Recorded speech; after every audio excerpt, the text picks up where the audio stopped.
দেখো, লম্বা ইতিহাস বলবো না। জেহাদ জেহাদ জেহাদ চাই ছেলেটা স্লোগান দিয়েছে, একটা সময় জেহাদ বললেই বলতো জঙ্গি। এখন ওই জঙ্গিদের কাছে সুপার পাওয়ার আমেরিকা নিঃশর্ত আত্মসমর্পণ করেছে। অবাক করা কাণ্ড। যেই পত্রিকাগুলো সবসময় বাংলাদেশের হেডলাইন করত কি, এই তালেবান জঙ্গি জঙ্গি, গত পরশুদিন দেখলাম আমেরিকার হোয়াইট হাউস বলেছে যে না না না, তালেবান সন্ত্রাসী গোষ্ঠী না, তো বাংলাদেশের তাদের যে এজেন্ট আছে ওরাও পত্রিকায় লিখতেছে যে না না, তালেবান সন্ত্রাসী না। একটা সময় আমাদের ছেলেদেরকে ধরতো গিয়া তালেবান।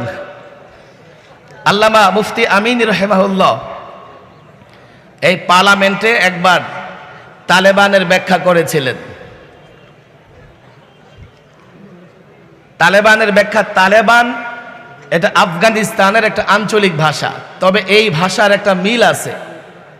তলিবুল ইলম, তলেব, এখান থেকে ওরা তালেবান বলে। তালেবান মানে ছাত্র।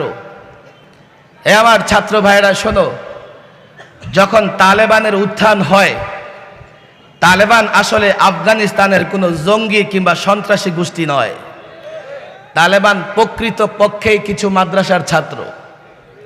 মোল্লা ওমর একজন মাদ্রাসার শিক্ষক ছিলেন। ইতিহাস ভালো করে শোনো, সাংবাদিক ভাইরা তোমরাও শোনো। মোল্লা ওমর মাদ্রাসার শিক্ষক ছিলেন। আমরা আফগানের অবস্থা জানি।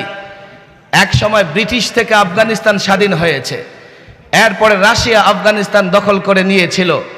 রাশিয়ার বিরুদ্ধে লড়াই করে আফগান যোদ্ধারা মুক্তি যুদ্ধের মাধ্যমে এই রাশিয়াকে স্বাধীন করেছে। এরপরে এসছে আমেরিকা।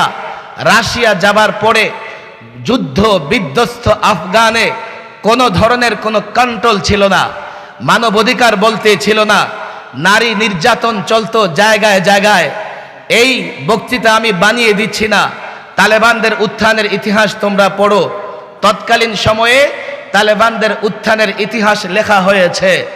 একদিন হঠাৎ করে মোল্লা ওমর সবকে বসা, তার কাছে একটা চিঠি এসছে।